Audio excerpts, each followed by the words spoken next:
नमस्कार, मैं हूं चंद्रकांत। साहित्य से सरोकार की एक श्रृंखला में आपका एक बार फिर से बहुत बहुत स्वागत। आज हम जिन साहित्यकार, जिन लेखक और जिन व्यंग्यकार के बारे में चर्चा कर रहे हैं, उनके व्यंग्य से और उनके चुटीले अंदाज से आप सब वाकिफ होंगे, परिचित होंगे। मैं बात कर रहा हूं श्रीराज शुक्ल जी की।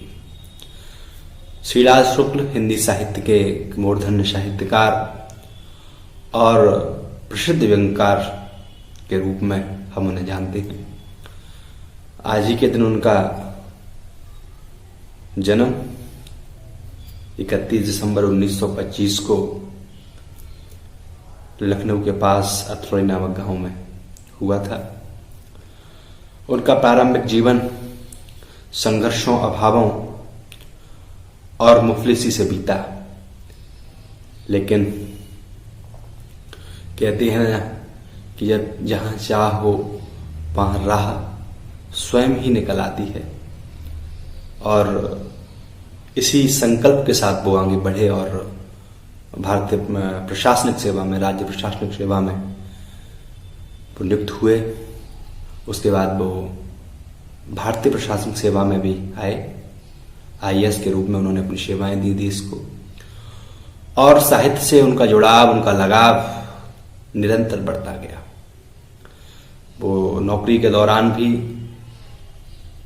लिखते रहे, पढ़ते रहे, और नौकरी के बाद, सेवा से मुक्त होने के बाद, वो साहित्य से उनका जुड़ाव पूरी तरीके से जुड़ गया।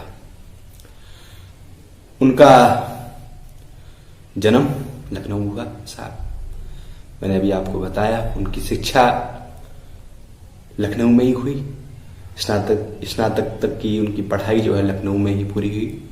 और उसके बाद जो है वो 1983 में भारतीय प्रशासनिक सेवा से निवृत्त हुए। और उनका विधिवत लेखन का कार्य सन 1954 से निरंतर प्रारंभ हो गया। उन्होंने, उनका जो प्रसिद्ध कृति है वो आप सबने पढ़ी होगी, सुनी होगी, राग दरबारी, जो लगभग 16 हिंदी समेत 16 भाषाओं में जिसका प्रकाशन, जिसका अनुवाद हो चुका है, और जिसके ऊपर बीते कुछ दिनों पहले दूरदर्शन पर एक धारावाहिक नाटक भी आया करता था जो उसी पर केंद्रित था। और राग दरबारी के माध्यम से उन्होंने जो ग्रामीण जीवन की व्यथा, उसकी स्थिति को जिस ढंग से उन्होंने व्यंग्यात्मक ढंग से प्रस्तुत करने का काम किया है वो अपने आप में अद्भुत है। उन्होंने व्यवस्था पर एक गहरा, करारा, कहीं ना कहीं जो है एक प्रहार किया है और एक संदेश देने का काम किया कि हमारी व्यवस्थाएं, हमारा समाज किस ढंग से अपनी भूमिकाओं में सीमित है। सच कहने का जो उनका तरीका था, मतलब गंभीर से गंभीर बात जिस ढंग से उन्होंने कही, वो अपने आप में अद्भुत है। व्यंग्य के वो महारथी थे। हरिशंकर परशाई के बाद दूसरा नाम उस श्रेणी में यदि कोई है तो वो श्रीराज शुक्ल जी का है। और राग दरबारी ने जो प्रसिद्धि पाई वो हिंदी साहित्य में उसका अपना एक बेजोड़ स्थान है। और उनका पहला प्रकाशित उपन्यास सूनी घाटी का सूरज 1957 में आया। और उसके बाद उनका व्यंग्य का पहला संग्रह 1958 में प्रकाशित हुआ, अंगद का पांव।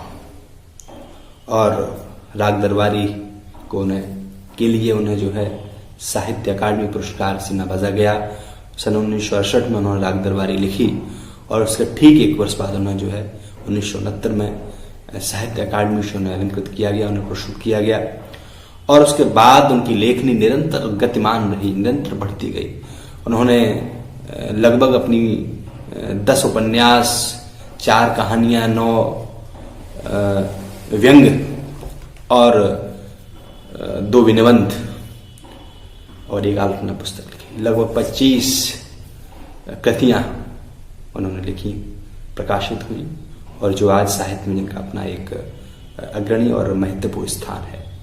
वो साहित्य साधना के एक ऐसे स्तंभ थे जिनको आज के दिन हम बड़े विनम्रता के साथ याद करते हैं। और उनकी इस उपलब्धि पर उन्हें जो है साहित्य अकादमी पुरस्कार से नवाजा गया। इसके साथ साथ उन्हें ज्ञानपीठ पुरस्कार भी प्राप्त हुआ। उत्तर प्रदेश सरकार ने उन्हें भारतीय सम्मान से भी विभूषित किया।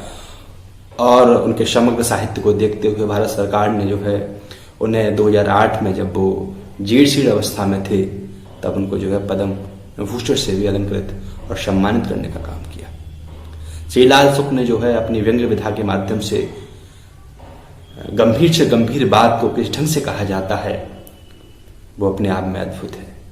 और पूरा साहित्य जगत उनके व्यंग्य, उनके साहित्य को सदा याद करता रहेगा। आज उनकी इस जन्म जयंती के अवसर पर हम सब उन्हें विनम्रता के साथ याद करते हैं, श्रद्धा के सुमन अर्पित करते हैं। और उनका पूरा जीवन 86 वर्ष का हुआ। 28 अक्टूबर 2011 को वो इस जगत से रुखसत हुए, विदा हुए। लेकिन उनकी यादें, उनका साहित्य आज भी हम सबको जीवंत प्रेरणाएं प्रदान करता रहता है। और उनका संदेश था कि हम सच को किस ढंग से कहें। कहते हैं ना, अक्सर सच लोगों को बुरा लगता है, लेकिन सच को जिस ढंग से कहने की उन्होंने कला हमें दी वो अपने आप में परम है, अपने आप में अद्भुत है। और इन्हीं के साथ हम उनकी जो प्रसिद्ध रचनाएं हैं, अज्ञातवास 1962 में प्रकाशित हुई, विश्रामपुर का संत जो अपने आप में एक बेहद जो व्यवस्था पर एक करारी चोट करती है, जिन्होंने अपनी सर्विस के दौरान जो कुछ जिया उसको उन्होंने उस पर उकेरने का काम किया। विश्रामपुर संत में आदमी का जहर 1972 में, और पहला पड़ाव। और इस प्रकार से उनकी कहानी यह घर मेरा नहीं और व्यंग अंगद का पांव जो अपने आप में बहुत ही प्रसिद्ध है। इस प्रकार उनकी 25 रचनाएं प्रकाशित हुई।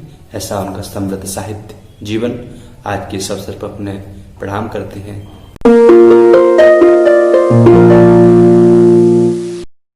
देखते रहिए लोक बात, जनता की बात, जनता के साथ।